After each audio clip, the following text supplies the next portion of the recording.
मानयोग गुरु साध संगत जीओ फतेह प्रवान करने। वाहिगुरू जी का खालसा वाहिगुरू जी की फतेह। कल दा स्नेक प्रकरण संगतां दी मंग ते आरंभ कीता सी। जप नाम सिमरन। सिमरन दे अखरी अर्थ ने याद। जिसनों याद करिए रिश्ता जुड़ता है, जिसनों भुल जाइए रिश्ता टूटता है। संबंध सारे याद देने, रिश्ते सारे याद देने। कहने उतने चिर तक ही संबंध जुड़िया रहता है जिन्ने चिर तक हिरदा याद करता है। भुल गए रिश्ता टूट गया। दुनिया भर दे अवतारी पुरुषां ने, पैगंबरी पुरुषां ने प्रभु की प्राप्ति का साधन सिमरन दसिया, खुदा दी याद दसिया। सिमरन याद याद सिमरन।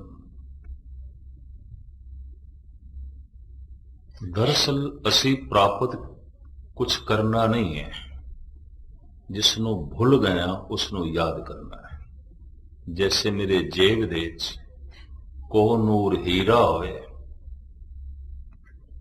पर मेरे चेते च ना होवे, उसका होना ना होना एक समान है। रोम रोम दिच परमात्मा होवे पर चेते च नहीं, याद दिच नहीं, सिमरती दिच नहीं। मैं इसका जिहड़े कहने ना परमात्मा नूं तलाश करना नहीं, तलाश ते उहनूं करना पैंदा जिहड़ा गुम हो गया, लभना ते उहनूं पैंदा। परमात्मा दे कोल जाना इहदा मतलब है साथों दूर है किधरे। जबकि आख्या जा रहा कहरा उदास हाथ बेनेरे, सहजे होए सो होए तन तो जितना हाथ दूर जा सकता है, परमात्मा तो इतनी दूर भी नहीं है, वो तो व्यापक है। उसदे कोल नहीं जाना, उसनूं लभना भी नहीं, उन्हों याद करना जिन्हों भुल गए बस। कहते ने 12 साल की घोर साधना तो बाद सिद्धार्थ महात्मा बुद्ध बन के जब घर वापस गया ते प्यो ने पहला यही सवाल किया, तेनू की लभे? राजकुमार सी तू, मैं तेनू राजपाठ देना सी, की लभे तेनू? जंगलों की तू खाक छाणी, भुखा रहे, प्यासा रहे, लभया की है तेनू? सिद्धार्थ जो महात्मा बुद्ध बन चुकिया सी, उहदे कंठ तो जिहड़े पहले बोल निकले मैं तुहाडे सामने रखा, पिता मिलिया ते कुछ भी नहीं, मैनू जो मिलिया होया सी उसका पता चल गया। मिलिया ते मैनू कुछ भी नहीं सी, जो मिलिया होया सी, जो मेरे कोल सी, जिन्हों मैं भुल गया सी, बस उसका पता चल गया, उसकी याद चल पई है, उस नाल रिश्ता जुड़ गया, उस नाल संबंध जुड़ गया। जद भी किसी ते घटना घटती है वह हैरान भी हो जाता है। धन गुरु गोबिंद सिंह जी महाराज ने इस तरह की अवस्था नूं 10वें ग्रंथ दे बड़े सोहणे ढंग नाल लिखिया है। दिन एक अजब आत्म राम, जह अमित तेज अवगत अकाम। श्री मुखवाक पातशाही 10वीं। महाराज कहते ना अभ्यासी अभ्यास करदियां करदियां एक दिन उसते घटना घट गई। आत्म दे अर्थ ने प्रकाश, चानना हो गया, प्रकाश हो गया। दिन एक अजब आत्म राम, जह अमित तेज अवगत अकाम। बड़ा तेज, गति तो रहे, परम आनंद स्वरूप, इस तरह अचानक हो गया। और गुरु नानक देव जी महाराज भी कहते जद भी ये घटना घटती है अचानक ही घटती है। घाल न मिलियो, सेव न मिलियो, मिलियो आए अचिंता। मेरी जिस घालना दे नाल मैनू परमात्मा मिल सकता है, तो मेरी घालना परमात्मा का मुल हो गया, वो तो अमुल है। मेरे कीते दान नाल मेरी कीती सेवा नाल, मेरे कीते जप नाल अगर मैनू परमात्मा मिल सकता है तो जो कुछ मैं कीता है परमात्मा का मुल हो गया। मेरा जप ते परमात्मा बराबर हो गए, मेरी सेवा ते ईश्वर बराबर ही हो गई। जिस पैसे नाल बाजार दे च वस्तु मिल सकती है तो बराबरी हो गई, ये चलो थोड़ा जिहा वध घट सही। मेरी जिस क्रिया नाल मैनू परमात्मा मिल सकता है वो परमात्मा मेरी क्रिया तो वड्डा नहीं है। आप सारे सियाने बैठे। मेरी जिस घालना नाल मैनू रब मिल सकता है वो रब मेरी घालना तो वड्डा नहीं है। इस वास्ते दुनिया भर दे महापुरुषा ने आख्या तो मिले हैं तेरी बख्शिश, तो मिले हैं तेरा प्रसाद गुर प्रसाद, तो मिले हैं तेरी रहमत तेरी बख्शिश तो प्रसाद। ये तेरा प्रसाद है, तेरी बख्शिश है, तेरी रहमत है। पर इसका ये मतलब भी नहीं कि उन्होंने घालना नहीं घाली, बड़ी घालना घाली। घालना घाल घाल के पता चलिया कि घालना नाल नहीं मिलेगा, बख्शिश नाल मिलेगा। और यकीन जानो जिस दिन ऐसा पता चलता है उस दिन घालना सफल भी हो जाती है, घटना घट जाती है। धन गुरु गोबिंद सिंह जी महाराज ने लिखे है, दिन एक अजब आत्म राम। एक दिन अजीबो गरीब घटना घट गई, अचानक आत्म प्रकाश हो गया। वैसे आत्मा दे अखरी अर्थ चानना है, प्रकाश। खुदा की है, मोहम्मद साहब कहते सन नूर है, नूर चानना है, प्रकाश है। नाम जपण नाल की होंदा? सतगुरु दी बाणी कहंदी नाम जपत कोट सूर उजारा, बिन से भरम अंधेरा। ऐसा चानना जिस तो अरबां खरबां सूरज कुर्बान किए जा सकते हैं, ऐसा प्रकाश, ऐसा नूर। तो वो जो नूर है, वो जो चानना है, गुरु नानक ने उसनू सच आख्या है, मोहम्मद साहब ने उसनू हक आख्या है। हक, हक दे अर्थ ने सच, हकीकत, सच्चाई, हक, सच। जैसे कि भाई नंदलाल कहते ना, हक हक अंदेश गुरु गोबिंद सिंह, बादशाह दरवेश गुरु गोबिंद सिंह। ऐ गुरु गोबिंद सिंह तुसी ते हक हो। ये पता है हक दे अर्थ की ने? सच, हकीकत, सच्चाई, हक, सच।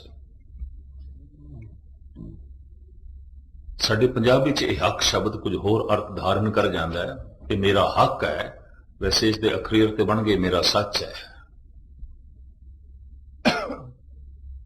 हक दा अर्थ कई दफा असीं हिस्सा कर लेने, मेरा हक है। नहीं, हक शब्द अरबी दा है, इहदे अर्थ ने सच, हकीकत, सच्चाई। सच तक पहुंचना है और वो सच है। भाई नंद लाल कहते ऐ गुरु गोबिंद सिंह जी, सच की है थानू वेख के पता चलता है, तुसी सच दी मूर्ति हो।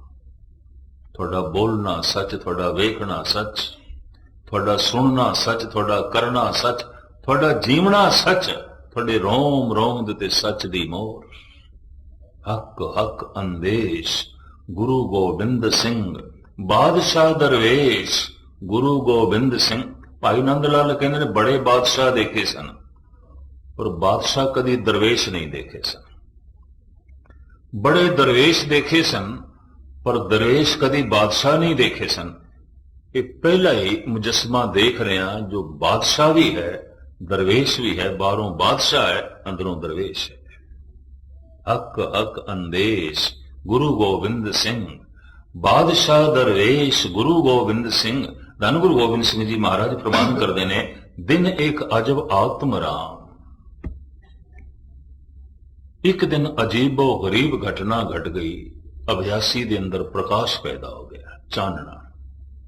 जह अमित तेज अवगत अकाम, जो गति तो रहत सी, अमित सी, तोल तो परे, नाप तो परे, अनंत सी, जिद कामना नहीं सी। इस अभ्यासी के अंदरों एक सवाल खड़ा हो गया, ये कौन आए आत्म स्वरूप जह अमित तेज अवगत अभूत। श्री मुखवाक पातशाही 10वीं है। एक ही है। जिस दिन भी अभ्यासी ते पहले पहले घटना घटती खुद हैरान हो जाता है की है ये वास्तविक की है। तो मैं इतना भी अर्ज कर दिया कि कथा अभ्यासियों ਲਈ है। अगर जिन्होंने पूछा तो हो सकता है अभ्यास का शौक रखते हैं कि थोड़े हुक्म ਨੂੰ मुख रखते हैं मैं आरंभ किया है। जो इस अभ्यास के मार्ग ते चले नहीं शायद मैं अर्ज करा उन्होंने तालमेल भी ना बैठे इस विचार नाल। आए सी कीर्तन सुनन आए सी कथा सुनने की पता नहीं कितों दी गल्लां करन लग पे। अभ्यासी दे अंदरों सवाल पैदा होया की है ये नूर की है ये प्रकाश की है परम आनंद की है ये कौन आए आत्म स्वरूप जह अमित तेज अवगत अभूत। ये प्रश्न पैदा होया वो नूर ही बोल पिया ये ब्रह्म आए आत्म स्वरूप जह अमित तेज अवगत अभूत। जिन्हों तू वेख रहे यही ते ब्रह्म है और की ब्रह्म होता है। जिसनों तू महसूस कर रहे यही ब्रह्म है। ये कित्थों आया किधरों भी नहीं आया तेरे अंदर से। धन गुरु अर्जन देव जी महाराज दे बोल नौनिध अमृत प्रभ का नाम देही में इसका विश्राम। विज्ञानक ढंग नाल तलाश करोगे क्योंकि साइंस ने मनिया नहीं। वो तो कहते असी शरीर की चीरा फाड़ी करके देख ली हड्डियां ने मिंज है मांस है खून है अंदर कोई आत्म प्रकाश तो है कोई नहीं। बहुता चीरा फाड़ी करके देख लिया कुछ भी नहीं। भारत के संत गलत कहते हैं ये अवतारी पुरुष गलत कहते हैं। और मैं हुण अर्ज करा एक संगीतकार है थोड़ी जी जो संगीत की मस रखते हैं ये उदाहरण चंगा लगेगा। एक संगीतकार है उसके अंदर बिलावल दियां धुना वसिया हुई ने वो अंदर रामकली समाई हुई है। माल कौंस भी बैठा है चंद्र कौंस भी बैठा है सोरठ भी है उसके अंदर गौड़ी भी है श्री राग भी है भैरव भी है कल्याण भी है। तो कोई डॉक्टर आखे जरा मैं चीरा फाड़ी करके देखा माल कौंस किथे पे है सोरठ किथे पे है रामकली किथे पई है बिलावत दियां धुना किथे पईयां ने। मिंज हथ आवेगी मांस हथ आवेगा हड्डियां हथ आवणगियां खून हथ आवेगा रामकली हथ नहीं आन लगी। माल कौस हथ नहीं आएगा चंद्र कौस हथ नहीं आएगा जबकि है एक चोटी का नृत्यकार है। और चीरा फाड़ी करके क्या उसके अंदरों नृत्य लभ सकांगे पर है तो सही। विज्ञानक ढंग नाल परमात्मा की प्राप्ति नहीं तो मैं ये भी अर्ज करा विज्ञान संसार की खोज है धर्म निरंकार की खोज है। विज्ञान पदार्थ की चीरा फाड़ी करता है ते पदार्थ के राज लभदा है। धर्म अपने अंदर प्रवेश करता है ते परमात्मा के राज प्राप्त करता है। ढंग अलग अलग है बिल्कुल। फर्क सिर्फ इतना है कि विज्ञान जो कुछ लभ लेंदा है उसका एक सबूत सामने रख देंदा है। धर्म जो कुछ प्राप्त कर लेंदा है उसका सबूत नहीं कोई प्रत्यक्ष प्रमाण नहीं। किसे भगत ने किसे अवतार ने यह नहीं आख्या ऐ रब इंज आउंदा है इस तरह प्रत्यक्ष प्रमाण नहीं। जद कदी इस तरह की कथा चले मैनू एक सर्वधर्म सम्मेलन याद आ जाता है इंदौर दे होया। देश भर की अखबारों के उसकी बड़ी चर्चा हुई। इकट्ठ कोई 2 लाख बंदियां दा। पुलिस का भी बहुत बड़ा इंतजाम किया गया सी किधर झगड़ा ना हो जाए क्योंकि खंडन मंडन करने की खुल सी। इस्लाम का वक्ता आया सी पादरी पहुंचे सी बाइबल की तशरीह करने वास्ते। कृष्णानंद पहुंचे सन सनातन मत ते बोलने वास्ते। आर्या समाज दे सियाणे प्रचारक पहुंचे सन जैन मत बौद्ध मत ते पहुंचे सन। सिख धर्म की तरफों दास नूं लै गए सन और मैं उस जमाने च पहली दफा सर्वधर्म सम्मेलन अटेंड किया। कोई 30 साल में पुरानी गल करदा तुहानूं। घबराहट भी बड़ी, मैनूं पता चलिया सी जो पीर आया है इस्लाम ते बोलण वास्ते कराची तो आया है, बड़ा सियाणा है, मुदब्बर है। पादरी नूं बंबे तो बुलाया गया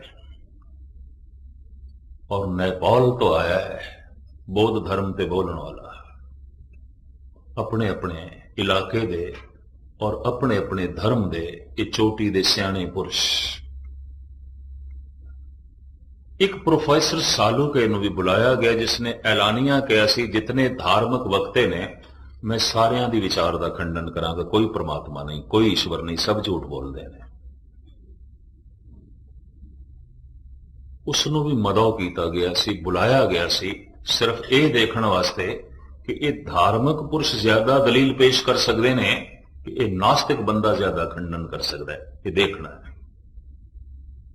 अग्रवाल एक बिरादरी है हिंदुस्तान की तरफों ये सर्वधर्म सम्मेलन अटेंड किया गया, जो है आयोजन किया गया सी और इस लाखों रुपए का खर्चा सी। दास ने उस जमाने उस वक्त पूरे जज्बे नाल पूरी शरधा नाल उस सम्मेलन की शमूलियत की थी, लेकिन घबराहट, इंतजाम सारा अग्रवाल बिरादरी का और इस सिख भी पहुंचे, मुसलमान भी पहुंचे, श्रोतियां क्रिश्चियन भी पहुंचे, हिंदू भी पहुंचे। आयोजन सिर्फ अग्रवाल बिरादरी का। इस्लाम का वक्ता बोलिया वो प्रोफेसर सालूके जिहड़ा सी उन्हें 7 मिनटां च ही खंडन करके रख दी उसकी विचार। मेरा बनया होया हौसला डिग गया। है ये तो बहुत सियाणा बंदा, ये कोल ते बड़ियां दलीलां ने।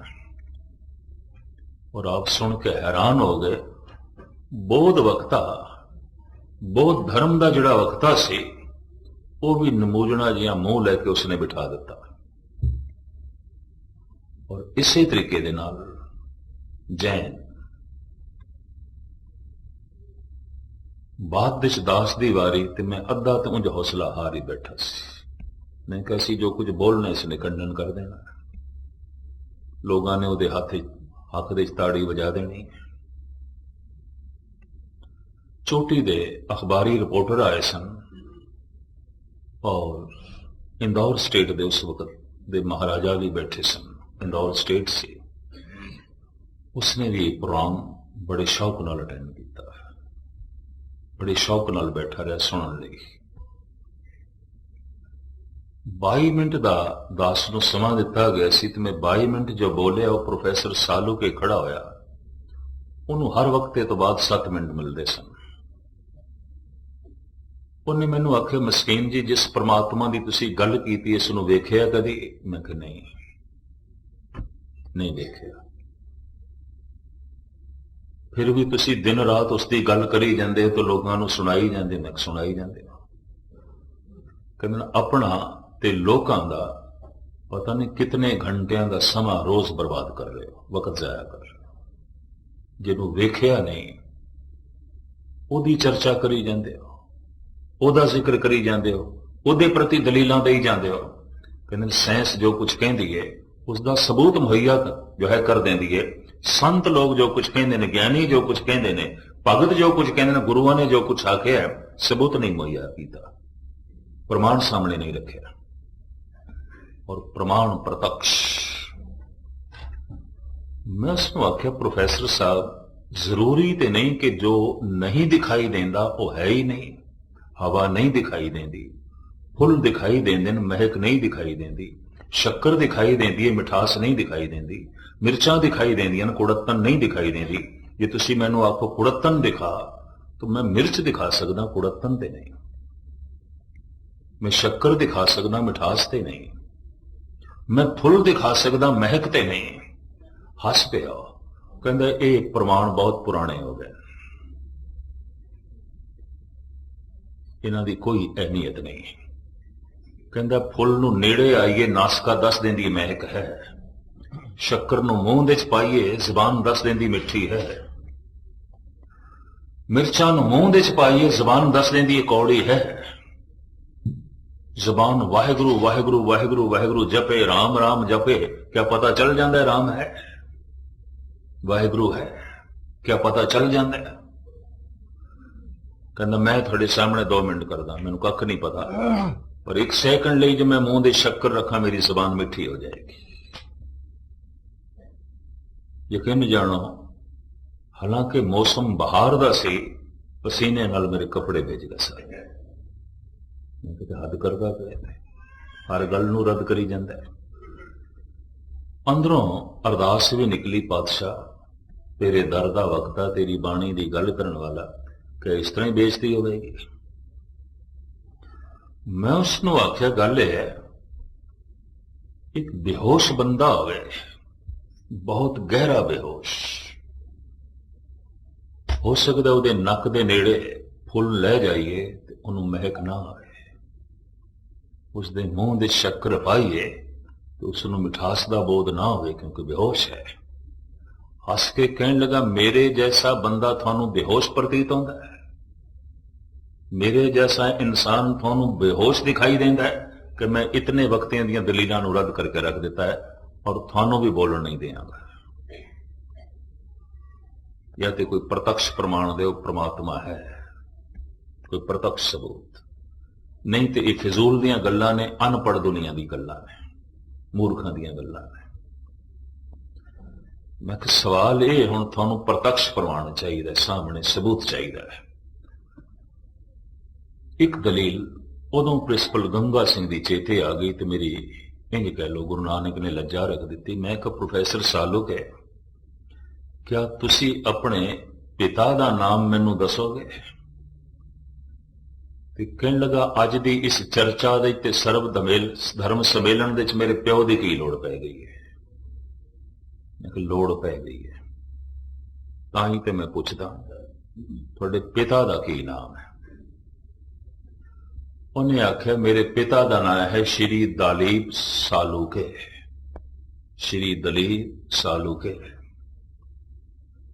ਤੇ ਮੈਂ ਕਿਹਾ ਜੇ ਮੈਂ ਸ਼ੱਕ ਕਰਾਂ ਇਹ ਤੇਰਾ ਪਿਓ ਨਹੀਂ ਹੈ, ਕੋਈ ਹੋਰ ਹੈ, ਤੇ ਫਿਰ ਆਪੇ ਤੋਂ ਬਾਹਰ ਹੋਇਆ। ਮੈਨੂੰ ਕਹਿਣ ਲੱਗਾ, ਇਸ 2 ਲੱਖ ਦੇ ਇਕੱਠ ਦੇ ਤੁਸੀਂ ਇਤਨੀ ਤਹਿਜ਼ੀਬ ਤੋਂ ਗਿਰੀ ਹੋਈ ਗੱਲ ਕਰੋਗੇ ਔਰ ਆਪਣੇ ਆਪ ਨੂੰ ਗਿਆਨੀ ਅਖਵਾਉਂਦੇ ਹੋਇਆ, ਧਰਮ ਦਾ ਪ੍ਰਚਾਰਕ ਅਖਵਾਉਂਦੇ ਹੋਇਆ ਤਹਿਜ਼ੀਬ ਤੋਂ ਗਿਰੀ ਹੋਈ ਗੱਲ ਕਰੋਗੇ? ਕਹਿੰਦਾ ਮੈਂ ਸੋਚ ਨਹੀਂ ਸਕਦਾ ਸੀ, ਤੁਸੀਂ ਸਭਿਅਤਾ ਤੋਂ ਥੱਲੇ ਚਲੇ ਗਏ ਹੋ, ਤੁਹਾਡੀ ਗੁਫ਼ਤਗੂ, ਤੁਹਾਡੇ ਬੋਲ ਥੱਲੇ ਚਲੇ ਗਏ। ਮੈਨੂੰ ਇੰਝ ਕਹਿਣ ਲੱਗਾ। ਮੈਂ ਕਿਹਾ ਹੱਦ ਹੋ ਗਈ, ਮੈਂ ਤੇਰੇ ਪਿਓ ਤੇ ਸ਼ੱਕ ਕਰਾਂ, ਤੂੰ ਕਹਿਣਾ ਇਹ ਸਭਿਅਤਾ ਤੋਂ ਥੱਲੇ ਦੀ ਗੱਲ ਹੈ,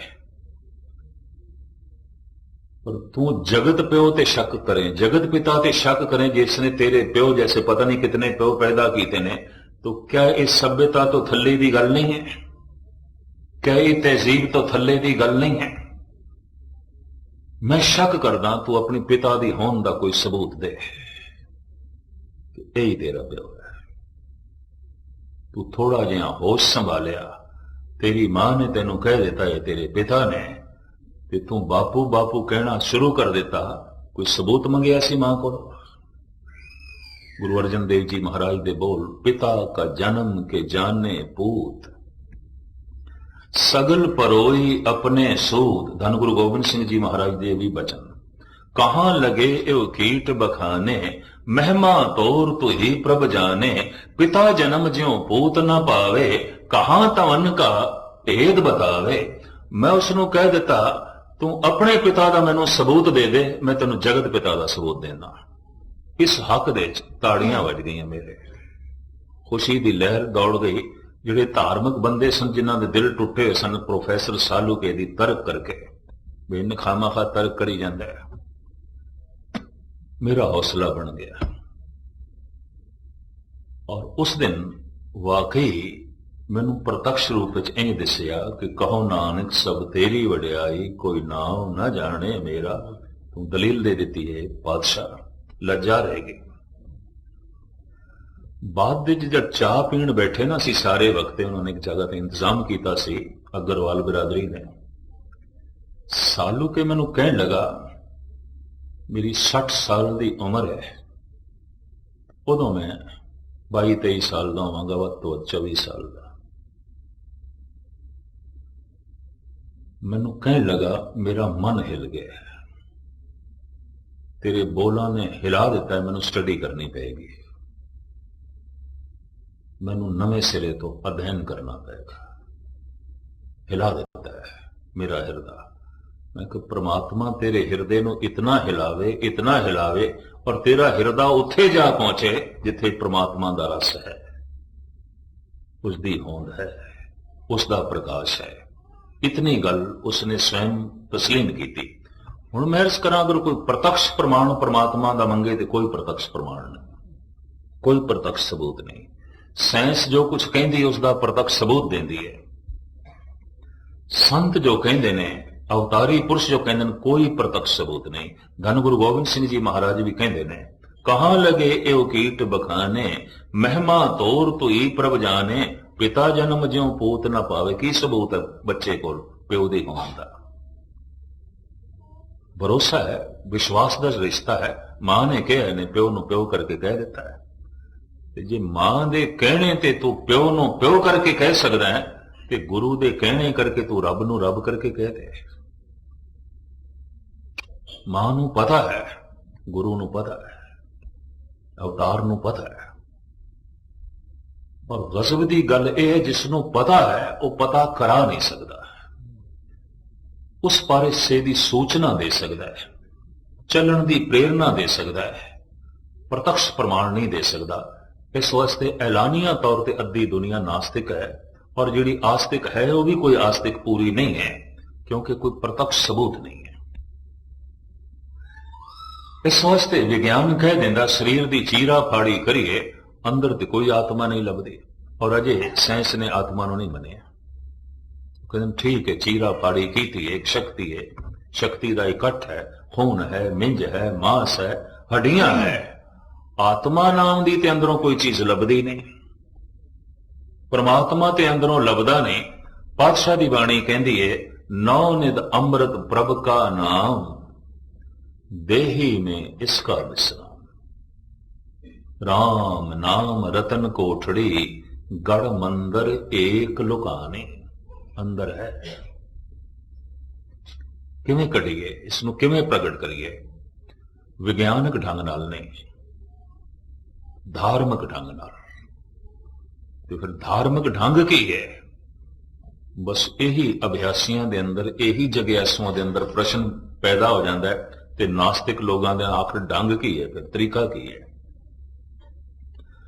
ਪਹਿਲੇ ਤੇ ਮੈਂ ਗੁਰੂ ਗ੍ਰੰਥ ਸਾਹਿਬ ਜੀ ਮਹਾਰਾਜ ਦੇ ਤੁਹਾਡੇ ਸਾਹਮਣੇ ਬੋਲ ਰੱਖਾਂ, ਭਗਤ ਕਬੀਰ ਜੀ ਦੇ। ਕਬੀਰ ਕਹਿੰਦੇ ਮੈਥੋਂ ਕੋਈ ਢੰਗ ਨਾ ਪੁੱਛੋ ਤੇ ਕੋਈ ਢੰਗ ਹੈ ਵੀ ਨਹੀਂ। ਇਹ ਵੀ ਮੈਂ ਅਰਜ਼ ਕਰਦੇ ਹਾਂ, ਬੜੀ ਕੀਮਤੀ ਪੰਕਤੀ ਹੈ। ਤਜ ਭਰਮ ਕਰਮ ਬਿਦ ਨਿਖੇਦ, ਵਿਧੀ ਨਿਸ਼ੇਧ। ਵਿਧ ਕਹਿੰਦੇ ਢੰਗ ਨੂੰ, ਵਿਧਾਨ ਨੂੰ, ਵਿਧੀ ਕਹਿੰਦੇ ਕੋਈ ਵਿਧੀ ਨਹੀਂ। ਹੁਣ ਕਬੀਰ ਜੈਸਾ ਸੰਤ ਕਹਿ ਦੇ ਕੋਈ ਵਿਧੀ ਨਹੀਂ, ਔਰ ਮੇਰੇ ਕੋਲ ਨਾ ਪੁੱਛੋ।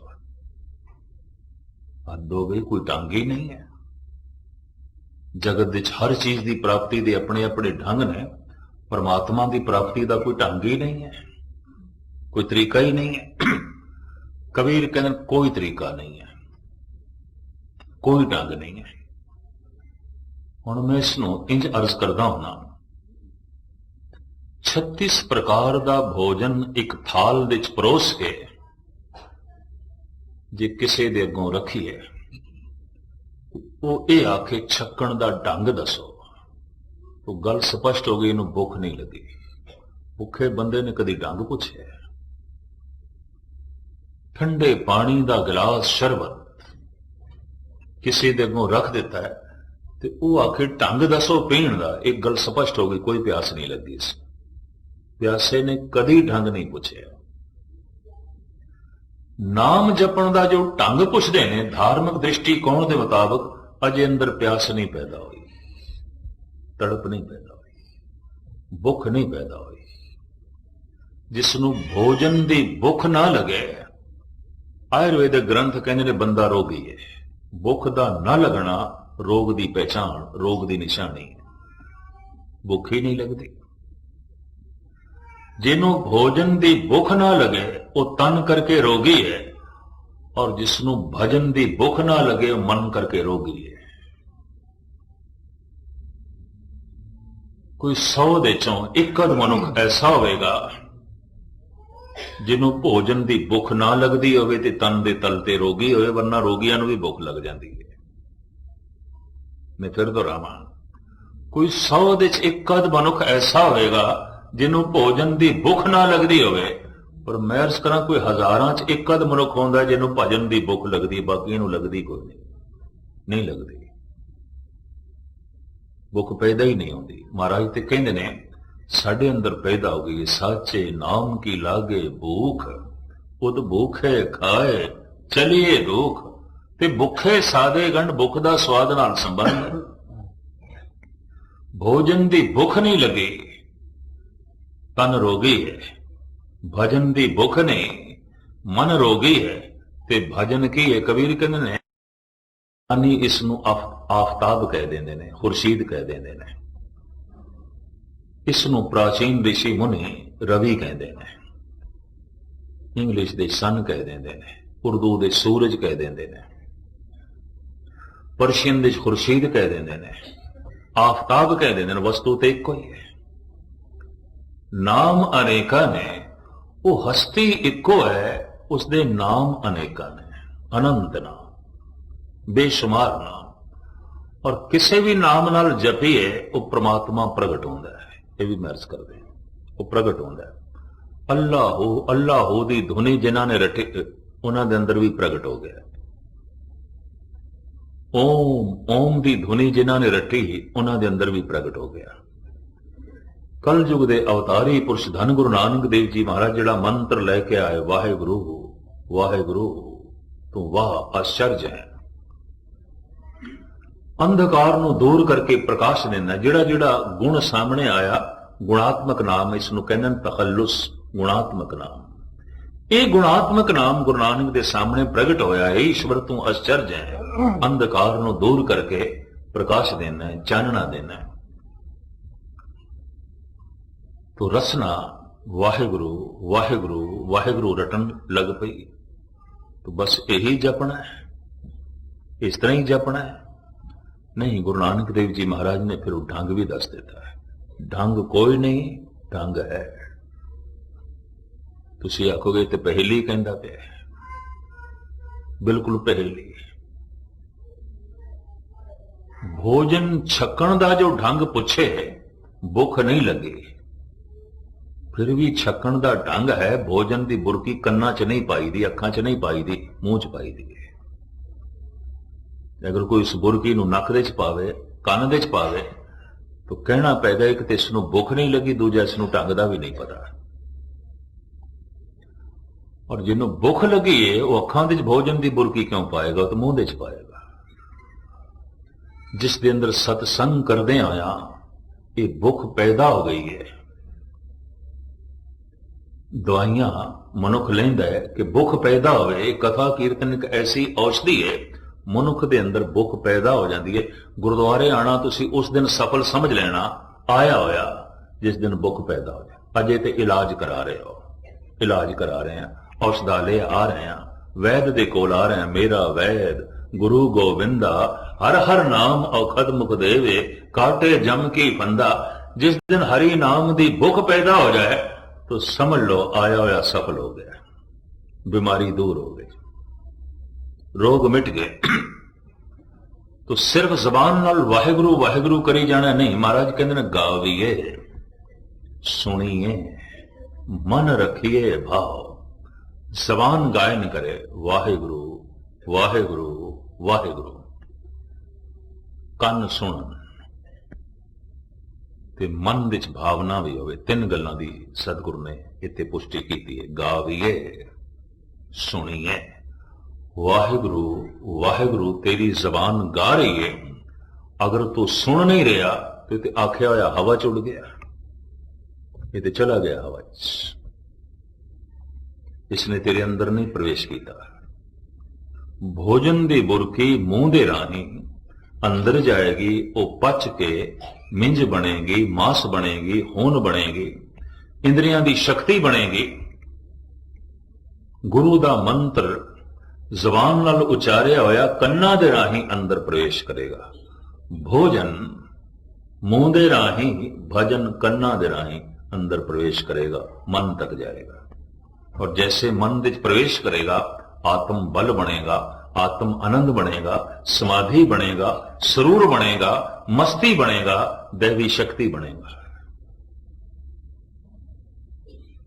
पानी दा घुट मेरे मुंह च होवे मैं थल्ले ना करा, प्यास नहीं मिटेगी। भोजन दी बुरकी मेरे मुंह च होवे मैं थल्ले ना करा, भुख नहीं मिटेगी। वाहिगुरु वाहिगुरु मैं कह रहा, मैं सुनदा नहीं पिया, तो यकीन जानो कुछ भी नहीं होएगा, कुछ भी नहीं होएगा। बाणी मैं पढ़ रहा, मैं सुनदा नहीं पिया, गाविए सुनिए। तो 18-18 घंटे पाठ करने वाले मैं अखंड पाठी देखे ने, कुछ भी नहीं उन्होंने दुनिया, कुछ भी नहीं है। बल्कि कई दफा तो देखे आम साधारण मनुखा नालों भी उन्होंने जिंदगी थले चली गई है। इन्ना पाठ पे कर दिन, दरअसल जबान उन्होंने बोल रही है, कान नहीं सुन रहे। बस इन्नी गल है। पानी दा घुट मुंह दे च रख लिया, थले नहीं कीता, प्यास किस तरह मिटेगी। गाविए सुनिए मन रखिए भाव। इसे ने मेरे पातशाह ने कहा है, धुन में ध्यान ध्यान में जानिया, गुरमुख अकथ कहानी। जद कोई वाहिगुरु वाहिगुरु इंज उचारण करे ते कन नाल सुने, ये कठिन कम है, करके तुसी देखना 1 मिनट भी नहीं कर सकते। एक कथा 2-4 घंटे कीती जा सकती और करते रहने। एक कथा तुसी 2-3 घंटे सुन सकते, कोई बहुत वड्डी गल भी नहीं। सारी सारी रात भी कीर्तन किया जा सकता, सुनिया जा सकता, गुस्ताखी माफ, कोई बहुत वड्डी गल नहीं। वाहिगुरु वाहिगुरु जबान उचारण करे ते कन सुनन, मैनू उम्मीद नहीं कोई 1 मिनट भी कर सके।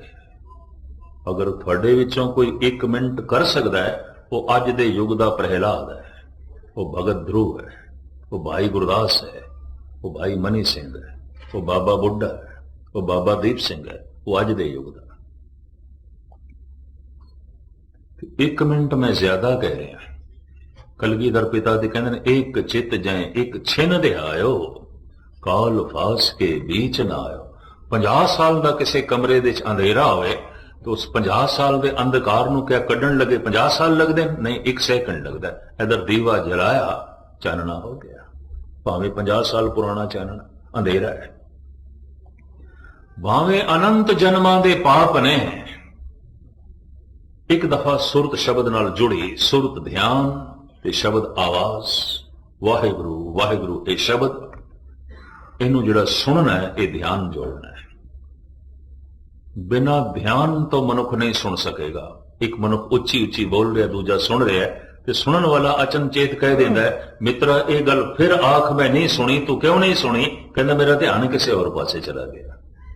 ये तो मतलब ध्यान तो बिना मनुख नहीं सुन सकता। तो हुण मैं अर्ज करा, तुन में ध्यान ध्यान में जाने।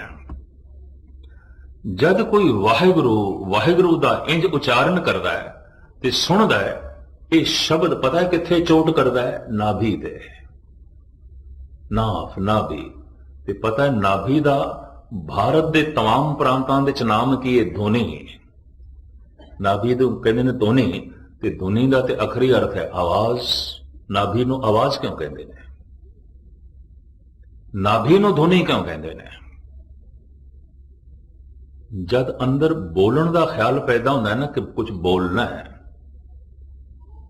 फुरना पैदा होंदा है, उस फुरने नाल पवन नाभि नाल टकरांदी है। देही माटी बोले पवन, वो जिहड़ी हवा है, वो जिहड़ी पवन है, वो नाफ नाल टकरांदी है। नाभि थोड़ी जिहा खुलदी है, उथों धुन उठ पैंदी है। सेम शहनाई वाली हालत है, मुरली शहनाई जिवें फूक के उन्हां च आवाज निकलदी है ना, अंदर एक फुरना पैदा होया बोलना है, तो पवन नाफ नाल टकरांदी है, नाभि नाल। तो नाभि का नाम पै गया धुनी। इत्थों जब धुन उठती है तो इनू कहते हैं परा, परा धुनी, परा। वो धुन जद इत्थे हिरदे तक पहुंचती है इनू कहते हैं पसंती। इत्थे अखर बनते हैं और इत्थों उठ के जब कंठ तक पहुंचती है इनू कहते हैं मदमा, पूरी तरतीब बन गई।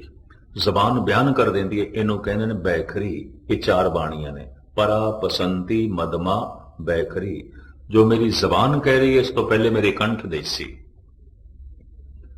और जो मेरे कंठ देचे उस तो पहले मेरे हृदय सी, और इस तो पहले धुनी देसी ना धुनी। शायद इस ढंग नाल आपने कभी महसूस किया हो करना। थोड़ी जी ये नाफ खुलती है, धुन उठ खड़ी आती है। कहते ने वाहिगुरु, वाहिगुरु का जब कोई जाप करता है और उसनों जब सुनता है तो ये धुनी पलट के फिर धुनी नाल टकरांदी है, नाफ नाल टकरांदी है। अगर कोई सुन रहा है, सुन नहीं रहा तो बोल हवा च उड़ गए, बाहर उड़ गए। इतनी महर्ज करते हैं। गाविए, सुनिए, गल सारी सुनन दी है, और सुनन दी इतनी महिम है।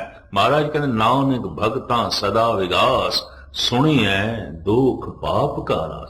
सुनदे ही दुख नाश हो जाते हैं, सुनदे ही पाप नाश हो जाते हैं। सुनदे ही कोई पीर बन जाता है, नाथ बन जाता है, ज्ञानी बन जाता है, दानी बन जाता है। सुनदे इतना पवित्र हो जाता है कि 68 तीरथ उस तो कुर्बान किए जा सकते हैं। सुनी 68 का इशनान, बड़ी लंबी चौड़ी गल, मुख्तसर में अर्ज करा। सारे दुख नाश हो जाते हैं, सारे पाप नाश हो जाते हैं। कोई सुने, गाविए, सुनिए, वाहिगुरु वाहिगुरु इंज कोई उच्चारण करे, इसनु सुने तो जैसे ध्यान पूर्वक सुनेगा ये धुनी, धुनी नाल टकराएगी। ये शब्द नाफ नाल टकराएगा। नाफ थोड़ी ज्यादा खुलेगी, और आप दी ज्ञात लई अर्ज करा कि नाफ पूरी खुल जाए, मनुख जीवन मुक्त हो जाता है। ये दो हालतां च खुलदी है पूरी। एक जद मौत चोट कर दी है, मौत जद मौत आती है ये नाफ पूरी खुल जाती है। आखिरी प्राण नाभि दे इथों निकलता है। इसनू पातशाह की बाणी कहती है, आज काल खुलै तेरी गांठड़ी। अज कल दी तेरी गंढ खुलण वाली है, ये नाफ खुलण वाली है। ये चो आखिरी प्राण निकल जाएगा, और जब आखिरी प्राण निकलता है ये गंढ खुलती है तो जिहड़ी हालत बनती है वह मेरे पातशाह ने बयान की हुई है। हथ मरोड़े तन कपे स्याओ होवा सेत। इन मुठियां बंद होणगियां, दंदियां वजणगियां, कंबनी छिड़ेगी। अगर ऐसा है कोई रोगी तो समझ लो आखिरी प्राण निकल रहे, गंढ खुल रही। ये पहचान है आयुर्वेदिक ढंग दे नाल। हथ मरोड़े, धन गुरु अर्जन देव जी महाराज उसे दे जिक्र करते हैं। हथ मरोड़े तन कपे, जोर दियां मुठियां बंद होणगियां, दंद भी बंद होणगे ते वजणगे, ते शरीर सारे दे कंबड़ी छिड़ेगी। जद मौत चोट कर दी है, और जद गुरु दा मंत्र चोट करे ते ये नाफ खुले तो मैं फिर अर्ज करा उदों भी यही हालत होंदी है। मुठियां बंद होंदियां, कंबड़ी छिड़ जाती है, दंदियां वज सकदियां। ये हालत जद गुरु नानक दी होई, माता तृप्ता वैद नूं बुला लिया सन। ये की हो गया मेरे पुत्र नूं? कंबड़ी छिड़ी हुई है, दंदियां वज रही, मुठियां इतनियां जोर दियां बंद ने।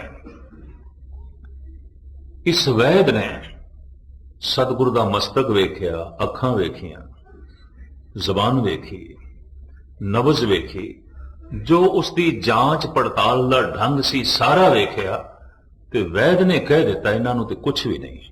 दिल की धड़कन बिल्कुल ठीक है, खून की गर्दिश बिल्कुल ठीक है, शरीर की सारी क्रिया बिल्कुल तरतीब विच है। मैं नहीं कह सकता ये रोगी ने, हाँ ये रोगी जैसे दिस रहे ने, रोगी नहीं ने। पता है माता तृप्ता ने की आख्या, अच्छा वैद मैं फिर कोई होर वैद बुला के लियानी जे तेनों समझ नहीं आई। ते पता है फिर उस वैद ने की आख्या, मां ये मेरी तोहीन है, मैं तो राय बुलार का भी इलाज करदा, सारे चौधरी मैथों इलाज करांदे ना, बड़े बड़े जागीरदार मैथों इलाज करांदे ने, मेरी समझ बिल्कुल ठीक कम कर रही है, रोगी नहीं ने। रोगी जैसे दिस रहे ने, रोगी नहीं ने।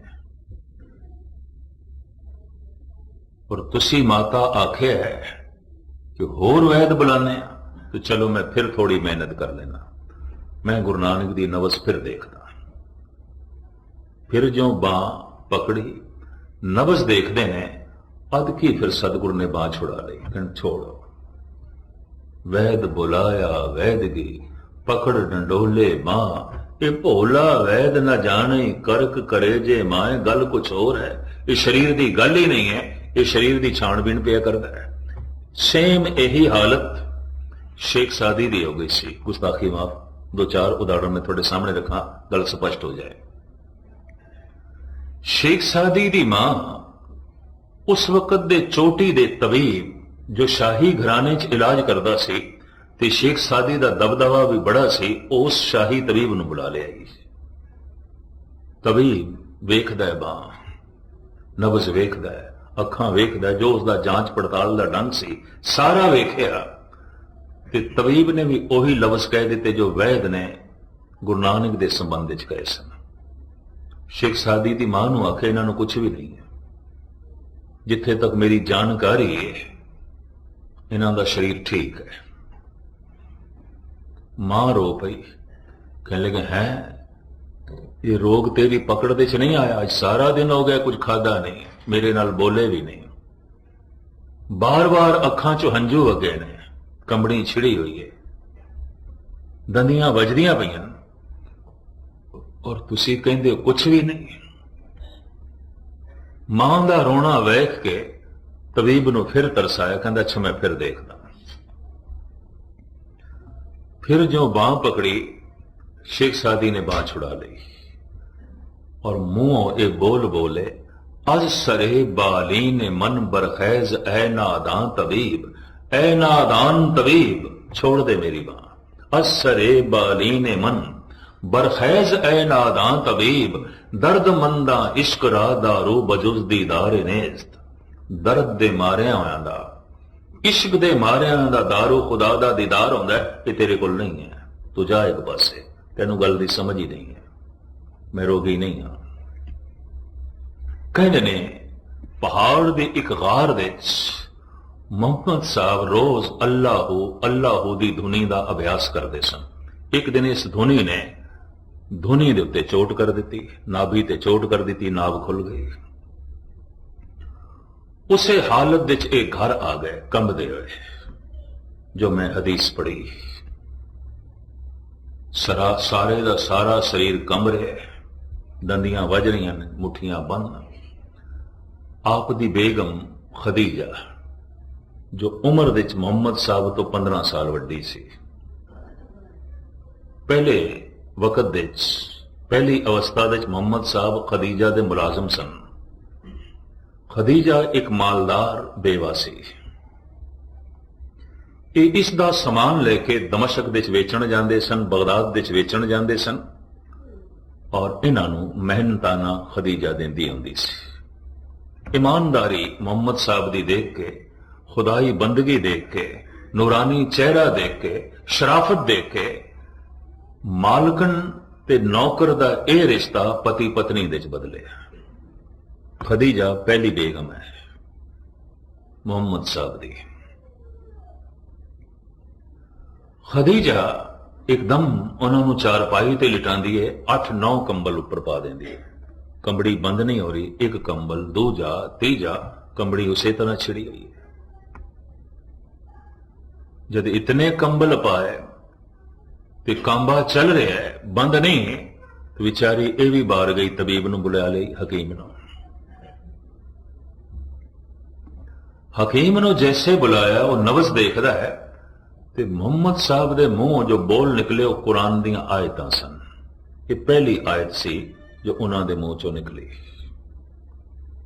ਖਦੀਜਾ ਸੁਣ ਕੇ ਕਹਿਣ ਲੱਗੀ, ਇਹ ਬੋਲ ਤੁਹਾਡੇ ਨਹੀਂ, ਇਹ ਖੁਦਾ ਦੇ ਨੇ, ਤੁਸੀਂ ਤੇ ਅਨਪੜ੍ਹ ਹੋ। ਇੰਨੇ ਤਰਤੀਬ ਦੇ ਔਰ ਇਤਨੇ ਗਿਆਨ ਭਰੇ, ਇਹ ਬੋਲ ਮੁਹੰਮਦ ਤੁਹਾਡੇ ਨਹੀਂ ਹੋ ਸਕਦੇ, ਇਹ ਤੁਸੀਂ ਨਹੀਂ ਬੋਲ ਰਹੇ। ਤੇ ਮੁਹੰਮਦ ਸਾਹਿਬ ਨੇ ਵੀ ਕਹਿ ਦਿੱਤਾ, ਖਦੀਜਾ ਅੱਜ ਤੋਂ ਮੈਂ ਬੋਲਣਾ ਬੰਦ ਹੀ ਕਰ ਦਿੱਤਾ ਹੈ, ਚੁੱਪ ਕਰ ਗਿਆ, ਹੁਣ ਤੇ ਖੁਦਾ ਬੋਲਦਾ, ਮੈਂ ਨਹੀਂ ਬੋਲਦਾ। ਧੰਨ ਗੁਰੂ ਨਾਨਕ ਦੇਵ ਜੀ ਮਹਾਰਾਜ ਕਹਿੰਦੇ ਹੋ ਆਪੋ ਬੋਲ ਨਾ ਜਾਣਦਾ, ਮੈਨੂੰ ਬੋਲਣਾ ਆਉਂਦਾ ਹੀ ਨਹੀਂ, ਮੈਂ ਨਹੀਂ ਬੋਲਦਾ। ਜੋ ਖਸਮ ਬੋਲਦਾ ਸੋ ਬੋਲਦਾ ਹੈ। ਉਹ ਆਪੋ ਬੋਲ ਨਾ ਜਾਣਦਾ, ਉਹ ਕਿਹਾ ਸਭ ਹੁਕਮਾਓ ਜਿਓ। जैसे में आवे खसम की बाणी, तैसड़ा करी ज्ञान वे ला लो। एकाग्रता बख्शनी। वाहिगुरु वाहिगुरु अगर कोई ऐसा उच्चारण करे, कम से कम कल तो 5 मिनट ते जरूर करना। ते जे कल 5 मिनट सवेरे करोगे तो समझ लेना तुसी कथा सुनी है नहीं तो नहीं सुनी, मनोरंजन एवं गए गुरुद्वारे, फिर कुछ नहीं सुनिया। ये 5 मिनट करना, बाकी गुरु जितना करा लेगा वो थोड़े को वो अलग कर। पर 5 मिनट का तुसी प्रण करके बैठो। जपो ता एको नामा, अवर निराफल कामा। जे धरती विच बीज ना पाइए तो हल चलाया व्यर्थ चला जाता है, पानी दिता व्यर्थ चला जाता है, खाद पाई व्यर्थ चली जाती है। जे वाहिगुरु मंत्र का जप ना करिए तो सारे कर्म इस तरह ने जिवें बीज बोए तो बिना हल चलाना ते बाकी सारी मेहनत करनी व्यर्थ चली जाती है। जप ते लाजमी है। जप ही सेवा नूं महान बना देंदा है, जप दान नूं महान बना देंदा है, जप ज्ञान नूं पवित्र कर देंदा है। जप नूं एक पासे कर दिओ तो सारे कर्म इंज हो जाते हैं जिवें लाड़े तो बिना बरात की मैंने रख दी। वो सारे कर्म की मैंने रख दें, कुछ भी नहीं। जपो ता एको नामा, अवर निराफल कामा। गुरु नानक दी पहली बाणी जप है। धन गुरु गोबिंद सिंह जी महाराज दी पहली बाणी जाप है। गुरु ग्रंथ साहब दी पहली बाणी जप है। दसम ग्रंथ दी पहली बाणी जाप है। मूल उपदेश जप दा है, जाप दा है। जैसे कोई वाहिगुरु वाहिगुरु 5 मिनट इस सवेरे कल तो करना, वाहिगुरु वाहिगुरु रसना उच्चारण करे ते कन सुनन, ये ठीक है। बड़ी औखी घाटी तो लंघोगे, 1 सेकंड ਲਈ भी सुन नहीं सकोगे। जुबान बोलती रहेगी, पता नहीं मन किथे गया, ध्यान किथे गया, औखा है काम। और हंकार की गल नहीं, मैनू 35-37 साल हो गए इन कथा करदे हां। 4 घंटे कथा करने अज भी मैं सौखी समझदा, 1 मिनटे जप करना अज भी मेरे लिए औखा है, अज भी औखा। उंज घंटा घंटा बंदा वाहिगुरु वाहिगुरु कर लो, गल हो है। और जिस ढंग नाल मेरे पातशाह ने कहा, गाविए सुनिए, धुन में ध्यान ध्यान में जानिया, गुरमुख अकथ कहानी। या बहुत सारी शक्ति बोलण दे च लग जाती है, उहदे च सर्फ करनी औखी हो जाती है। ये अकाल पुरख जाने। थोड़े विच अगर कोई ऐसा कर सकता है, पूजन योग है, मनुख महान है। ये करना अमृत वेले ही होता है। हर अमृत वेले वत्ते का बीजिया, भगत खाए खर्च रहे निखुट्टे नाई। इसनों ईरान दा सूफी फकीर शेख सादी कहता है, दुआ कुन बशब चों गदाया सोज, अगर में कुनी बादशाही बरोज। ऐ बंदे, जे तू दिन दे समय मनुखां दे बादशाहां दी तरह जीवना चाहना है तो रात दे चौथे पैर खुदा दे अगों मंगता बन जाया कर, भिखारी बन जाया कर। और ये फकीर दावे नाल कहंदा, जो रात दे चौथे पैर खुदा दे अगों मंगते नहीं बनते, ये दावे नाल कहंदा दिन नूं बादशाहां दी तरह जी भी नहीं सकणगे, मुर्दियां दी तरह जीवणगे। शेख सादी, दुआ कुन बशब चों गदाया सोज, अगर मैं को नहीं बादशाही बरोस। बादशाह दी बाणी, हर अमृत वेले वत्ते का बीजिया, भगत खाए खर्च रहे निखुट्टे नाई। रसना वाहिगुरु वाहिगुरु इंज जपे ते कन सुनन। अगर ऐसा है तो ये वाहिगुरु दी धुनी धुनी ते चोट करेगी, नाभि ते चोट करेगी। ਇੱਕ ਮੌਤ ਦੇ ਸਮੇਂ ਜਦ ਇਹ ਗੰਢ ਖੁੱਲਦੀ ਹੈ ਤਾਂ ਸਰੀਰ ਦਾ ਅੰਤ ਹੋ ਜਾਂਦਾ ਹੈ, ਸਰੀਰ ਨੂੰ ਜਲਾਣਾ ਪੈਂਦਾ ਜਾਂ ਦਫਨ ਕਰਨਾ ਪੈਂਦਾ। ਵਾਹਿਗੁਰੂ ਵਾਹਿਗੁਰੂ ਜਪਦੇ ਹਾਂ, ਅਗਰ ਗੰਢ ਖੁੱਲ ਗਈ ਮਨ ਦੀ ਮੌਤ ਹੋ ਜਾਂਦੀ ਹੈ। ਤਨ ਤੇ ਜ਼ਿੰਦਾ ਰਹਿੰਦਾ ਹੈ, ਸਵਾਸ ਚੱਲਦੇ ਰਹਿੰਦੇ ਨੇ, ਮਨੁੱਖ ਮੁਰਦਾ ਨਹੀਂ। ਮਨ ਦੀ ਮੌਤ ਹੋ ਜਾਂਦੀ ਹੈ ਤੇ ਮਨ ਦੇ ਮਰਨ ਨਾਲ ਪਤਾ ਕੀ ਹੋ ਜਾਂਦਾ ਹੈ? ਪਾਤਸ਼ਾਹ ਦੀ ਬਾਣੀ ਕਹਿੰਦੀ ਮਨ ਮਰੇ ਧਾਤ ਮਰ ਜਾਏ, ਬਿਨ ਮਨ ਮੂਏ ਕੈਸੇ ਹਰ ਪਾਏ। ਮਨ ਮਰ ਜਾਂਦਾ ਹੈ, ਮਨ ਦੇ ਮਰਦਿਆਂ ਤ੍ਰਿਸ਼ਨਾ ਮਰ ਜਾਂਦੀ ਹੈ, ਮਨ ਦੇ ਮਰਦਿਆਂ ਲੋਭ ਮਰ ਜਾਂਦਾ ਹੈ। ਲੋਭ ਨੂੰ ਮਾਰਨ ਦੀ ਕੋਸ਼ਿਸ਼ ਨਾ ਕਰੋ, ਨਾ ਕੋਈ ਮਾਰ ਸਕੇਗਾ। ਮਨ ਦੇ ਮਰਦਿਆਂ ਲੋਭ ਮਰ ਜਾਂਦਾ ਹੈ, ਮਨ ਦੇ ਮਰਦਿਆਂ ਵਾਸ਼ਨਾ ਮਰ ਜਾਂਦੀ ਹੈ, ਮਨ ਦੇ ਮਰਦਿਆਂ ਹੰਕਾਰ ਮਰ ਜਾਂਦਾ ਹੈ। ਜੋ ਹੰਕਾਰ ਨੂੰ ਮਾਰਨ ਵਾਸਤੇ ਜਾਂਦੇ ਨੇ ਖੁਦ ਮਰ ਜਾਂਦੇ ਨੇ, ਨਹੀਂ ਹੰਕਾਰ ਨੂੰ ਮਾਰ ਸਕਦੇ। ਪਰ ਜੋ ਮਨ ਨੂੰ ਮਾਰ ਲੈਂਦੇ ਨੇ ਹੰਕਾਰ ਮਰ ਜਾਂਦਾ ਹੈ, ਜੋ ਮਨ ਨੂੰ ਮਾਰ ਲੈਂਦੇ ਨੇ ਤ੍ਰਿਸ਼ਨਾ ਮਰ ਜਾਂਦੀ ਹੈ। ਪਾਤਸ਼ਾਹ ਦੀ ਬਾਣੀ ਧੰਨ ਗੁਰੂ ਨਾਨਕ ਦੇਵ ਜੀ ਮਹਾਰਾਜ ਦੇ ਬੋਲ, ਮਨ ਮਰੇ ਧਾਤ ਮਰ ਜਾਏ, ਬਿਨ ਮਨ ਮੂਏ ਕੈਸੇ ਹਰ ਪਾਏ। ਬਿਨਾ ਮਨ ਦੀ ਮੌਤ ਤੋਂ ਪ੍ਰਮਾਤਮਾ ਦੀ ਪ੍ਰਾਪਤੀ ਕਿੱਥੇ ਹੈ? ਤਨ ਦੀ ਮੌਤ ਹੋ ਗਈ ਹੈ, ਮਨ ਜ਼ਿੰਦਾ ਹੈ, ਅਗਲਾ ਜਨਮ ਬੀਜ ਤੇ ਮੌਜੂਦ ਹੈ, ਫਿਰ ਜੰਮੇਗਾ। ਇਹ ਅਧੂਰਾ ਮਰਿਆ, ਪੂਰਾ ਨਹੀਂ ਹੈ, ਪੂਰਾ ਨਹੀਂ ਹੋਇਆ। ਗੱਲ ਵੱਖਰੀ, ਇੱਕ ਤਿਫਲ ਤਸੱਲੀ ਦੇਣ ਵਾਸਤੇ ਸਾਰੇ ਘਰ ਨੂੰ ਇੰਜ ਕਹਿਣਾ ਪੈਂਦਾ ਫਲਾਣਾ ਪੂਰਾ ਹੋ ਗਿਆ, ਪੂਰਾ ਹੋ ਗਿਆ। ਪੂਰਾ ਤੇ ਤਾਂ ਹੁੰਦਾ ਜੇ ਮਨ ਦੀ ਮੌਤ ਹੋ ਜਾਂਦੀ। ਮਨ ਪਹਿਲੇ ਭਗਵਾਨ ਦੇ ਘਾਟ ਪਹੁੰਚੇ ਤੇ ਤਨ ਬਾਅਦ ਦੇ ਸ਼ਮਸ਼ਾਨ ਘਾਟ ਪਹੁੰਚੇ। ਹੁੰਦਾ ਕੀ ਹੈ? ਤਨ ਸ਼ਮਸ਼ਾਨ ਘਾਟ ਪਹੁੰਚ ਜਾਂਦਾ ਹੈ, ਮਨ ਭਗਵਾਨ ਦੇ ਘਾਟ ਪਹੁੰਚਿਆ ਨਹੀਂ ਹੁੰਦਾ, ਭਟਕਦਾ ਹੈ। ਜਮ ਜਮ ਮਰੇ ਮਰੇ ਫਿਰ ਜੰਮੇ, ਬਹੁਤ ਸਜ਼ਾਏ ਪਿਆ ਦੇ ਸਲਮੇ। ਵਾਹਿਗੁਰੂ ਵਾਹਿਗੁਰੂ ਦੀ ਇਹ ਧੁਨੀ ਜਦ ਧੁਨੀ ਨਾਲ ਟਕਰਾਂਦੀ ਹੈ ਨਾਭੀ ਨਾਲ, ਤੇ ਨਾਭ ਅਗਰ ਪੂਰੀ ਖੁੱਲ ਜਾਏ ਤਾਂ ਮਨ ਦੀ ਮੌਤ ਹੋ ਜਾਂਦੀ ਹੈ। ਮੌਤ ਦੀ ਚੋਟ ਨਾਲ ਜਦ ਨਾਭ ਖੁੱਲਦੀ ਹੈ ਤਨ ਦੀ ਮੌਤ ਹੋ ਜਾਂਦੀ ਹੈ। ਸ਼ਬਦ ਦੀ ਚੋਟ ਨਾਲ, ਗੁਰਮੰਤਰ ਦੀ ਚੋਟ ਨਾਲ ਜਦ ਇਹ ਨਾਭ ਖੁੱਲਦੀ ਹੈ, ਧੁਨੀ ਖੁੱਲਦੀ ਹੈ, ਤਾਂ ਮਨ ਦੀ ਮੌਤ ਹੋ ਜਾਂਦੀ ਹੈ। ਔਰ ਜਿਹੜਾ ਵਾਹਿਗੁਰੂ ਵਾਹਿਗੁਰੂ ਹੈ ਉਹ ਪ੍ਰਾਣਾਂ 'ਚ ਚੱਲ ਪੈਂਦਾ ਹੈ। ਇੱਕ ਸ਼ਬਦ ਮੇਰੇ ਪ੍ਰਾਣ ਬਸਤ ਹੈ, ਬਹੁੜ ਜਨਮ ਨਾ ਆਵਾਂ। ਜ਼ਬਾਨ ਖਾਮੋਸ਼ ਹੋ ਜਾਂਦੀ ਹੈ, ਵਾਹਿਗੁਰੂ ਪ੍ਰਾਣਾਂ 'ਚ ਚੱਲ ਪੈਂਦਾ ਹੈ, ਸਵਾਸਾਂ 'ਚ ਚੱਲ ਪੈਂਦਾ ਹੈ। ਇਸੇ ਦਾ ਜ਼ਿਕਰ ਗੁਰੂ ਅਰਜਨ ਦੇਵ ਜੀ ਮਹਾਰਾਜ ਪੇ ਕਰਦੇ ਨੇ। ਇੱਕ ਸ਼ਬਦ ਮੇਰੇ ਪ੍ਰਾਣ ਬਸਤ ਹੈ।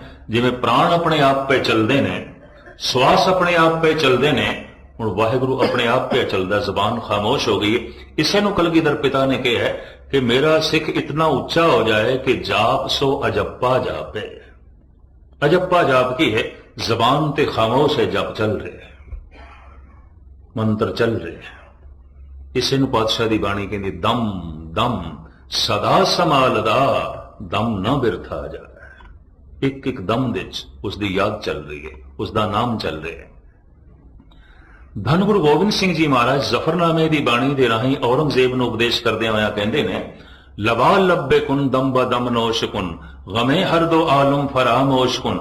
ਐ ਔਰੰਗਜ਼ੇਬ ਤੇਰੇ ਦਮਾਂ ਦੇ ਪਿਆਲੇ ਖਾਲੀ ਨੇ, ਤੇਰੇ ਦਮਾਂ ਵਿੱਚ ਕੱਖ ਵੀ ਨਹੀਂ, ਕੁਛ ਵੀ ਨਹੀਂ। ਖੁਦਾ ਦੇ ਨਾਮ ਦੇ ਆਬੇ ਹਯਾਤ ਨਾਲ ਇਹਨਾਂ ਪਿਆਲਿਆਂ ਨੂੰ ਭਰ ਲੈ ਜੇ ਤੂੰ ਆਪਣਾ ਲੋਕ ਪਰਲੋਕ ਸੁਹੇਲਾ ਕਰਨਾ ਚਾਹੁੰਦਾ ਹੈ। ਲਵਾ ਲੱਭੇ ਕੁਨ ਦਮ ਬਦਮ ਨੋਸ਼ ਕੁਨ, ਗਮੇ ਹਰ ਦੋ ਆਲਮ ਫਰਾਮੋਸ਼ ਕੁਨ। ਆਖਰੀ 1 ਮਿੰਟ ਆਪ ਜੀ ਦਾ ਹੋਰ ਲਵਾਂ। ਧੰਨ ਗੁਰੂ ਗੋਬਿੰਦ ਸਿੰਘ ਜੀ ਮਹਾਰਾਜ ਨੇ ਇੱਕ ਦਿਨ ਨੰਦ ਲਾਲ ਤੇ ਇੱਕ ਪ੍ਰਸ਼ਨ ਕੀਤਾ ਸੀ। ਨੰਦ ਲਾਲ, ਕਿਆ ਮੈਨੂੰ ਦੱਸੇਗਾ ਜ਼ਿੰਦਗੀ ਵਿੱਚ ਕੋਈ ਐਸਾ ਵੀ ਕੰਮ ਤੈਥੋਂ ਹੋਇਆ ਹੈ ਕਿ ਉਸ ਕਰਮ ਦਾ, ਉਸ ਕੀਤੇ ਹੋਏ ਕੰਮ ਦਾ ਬਾਅਦ ਦੇ ਤੈਨੂੰ ਪਛਤਾਤਾਪ ਬੜਿਆ ਹੋਇਆ ਹੋਵੇ, ਤੂੰ ਅਫਸੋਸ ਕੀਤਾ ਹੋਵੇ ਕਿ ਇਹ ਕੰਮ ਮੈਥੋਂ ਨਹੀਂ ਹੋਣਾ ਚਾਹੀਦਾ ਸੀ, ਹੋ ਗਿਆ, ਤੇ ਤੂੰ ਪਛਤਾਤਾਪ ਕੀਤਾ ਹੋਵੇ, ਤੂੰ ਅਫਸੋਸ ਕੀਤਾ ਹੋਵੇ, ਐਸਾ ਕੰਮ ਤੈਥੋਂ ਕਦੀ ਹੋਇਆ? ਨੰਦ ਲਾਲ ਕਹਿੰਦੇ ਨੇ, ਮਹਾਰਾਜ ਐਸਾ ਕੰਮ ਦਿਨ ਵਿੱਚ ਕਈ ਦਫਾ ਰੋਜ਼ ਹੋ ਜਾਂਦਾ ਹੈ, ਔਰ ਅਫਸੋਸ ਮੈਂ ਰੋਜ਼ ਕਰਦਾ, ਪਛਤਾਤਾਪ ਮੈਂ ਰੋਜ਼ ਕਰਦਾ। ਮੰਨਿਆ ਹੋਇਆ ਗੁਰੂ ਕਾ ਸਿੱਖ, ਮਹਾਨ ਸ਼ਾਇਰ ਕਵੀ, ਜਿਸ ਦੇ ਉੱਤੇ ਕਲਗੀਧਰ ਪਿਤਾ ਮਾਣ ਕਰਦੇ ਸਨ। 52 ਕਵੀਆਂ ਦੇ ਚੋਂ ਸਿਰਮੌਰ, ਤੇ ਹੱਥ ਜੋੜ ਕੇ ਕਹਿੰਦਾ, ਮਹਾਰਾਜ ਐਸਾ ਕੰਮ ਤੇ ਮੈਥੋਂ ਰੋਜ਼ ਹੋ ਜਾਂਦਾ ਹੈ, ਔਰ ਕਈ ਦਫਾ ਹੋ ਜਾਂਦਾ ਹੈ, ਤੇ ਮੈਨੂੰ ਕਈ ਦਫਾ ਅਫਸੋਸ ਕਰਨਾ ਪੈਂਦਾ ਹੈ, ਪਛਤਾਤਾਪ ਕਰਨਾ ਪੈਂਦਾ ਹੈ। ਤੇ ਪਾਤਸ਼ਾਹ ਕਹਿਣ ਲੱਗਾ, ਅੱਛਾ ਦੱਸ ਤੇ ਸਹੀ, ਐਸਾ ਕਿਹੜਾ ਕੰਮ ਹੈ ਜਿਹੜਾ ਤੂੰ ਰੋਜ਼ ਕਰ ਬੈਠਦਾ ਤੇ ਪਛਤਾਤਾਪ ਵੀ ਤੂੰ ਰੋਜ਼ ਕਰਦਾ ਔਰ ਕਈ ਦਫਾ ਕਰਦਾ ਹੈ? ਉਹ ਕਿਹੜਾ ਕੰਮ ਹੈ? ਭਾਈ ਸਾਹਿਬ ਜੀ ਦੇ ਬੋਲ ਮੈਂ ਤੁਹਾਡੇ ਸਾਹਮਣੇ ਰੱਖਾਂ। ਦੀਵਾਨ ਗੋਇਆ ਭਾਈ ਨੰਦ ਲਾਲ। वाए बरनफ से के बेहुदा गुयस्त अल गयाज अज गफलत मां अल गयाज। ऐ मेरे पातशाह, जिहड़ा दम जिहड़ा श्वास तेरी याद तो बिना लंघ जाता है, उस गुजरे श्वास का मैनू अफसोस बड़ा होंदा है, पश्चाताप बड़ा होंदा है। ये दम खाली क्यों चला गया मेरा, ये दम अजाई क्यों चला गया? सतगुरु ने गलवकड़ी च ले लिया। पुरखा तू इतना रसक पुरुष है, तेरी आत्मा इतनी भेजी हुई है, अभ्यास की दुनिया तू इतना अगे चला गया। दम दम सदा संभालदा, दम ना बिरथा जाए, अवस्था यह बन जाती है। और इसका ही बहुत सारा जो है जिक्र है। और धन गुरु अर्जन देव जी महाराज इसे नूं कहंदे ने, एक शब्द मेरे प्राण बसत है, बहुड़ जन्म ना आवा। इत्थे मन की मौत हो जाती है। ऐसा पुरुष आत्मा के तल ते जीवदा है और अंदर शब्द चलता रहता है। वाहिगुरू की धुनी अंदर चलती रहती है, परमात्मा का नाद वो सुनता रहता है, अनहद दे वाजे उसके अंदर जो है वजदे रहते हैं। सिमरन की एक अवस्था जो सिर्फ मेरे पढ़न दे चाहिए तो मैं थोड़े सामने रखी है, या कुछ रसक पुरुषों के दर्शन किए ने थोड़े सामने रखी है। एक टीकाकार की तरह, एक व्याख्याकार की तरह, जिस दे उत्ते गुरु की बख्शिश हुई होगी, रहमत हुई होगी, इस तरह की अवस्था बन गई होगी। ना बनी होवे तो सतगुरु दे अगों अरदास करिए, पातशाह तौफीक दे कि पहले साडी रसना वाहिगुरू वाहिगुरू जपे और फिर तू बख्शिश करके प्राणा दे वस जाए, श्वासां दे वस जाए। दम दम सदा संभालदा, दम ना बिरथा जाए। इतनी सेवा प्रवान करने। कल चूंकि इस स्थान पे धन गुरु अर्जन देव जी महाराज का शहीदी पुरब मना रहे हैं, इस वास्ते इस प्रकरण नूं मैं लंबा नहीं किया। ये प्रकरण कई दिनों का सी,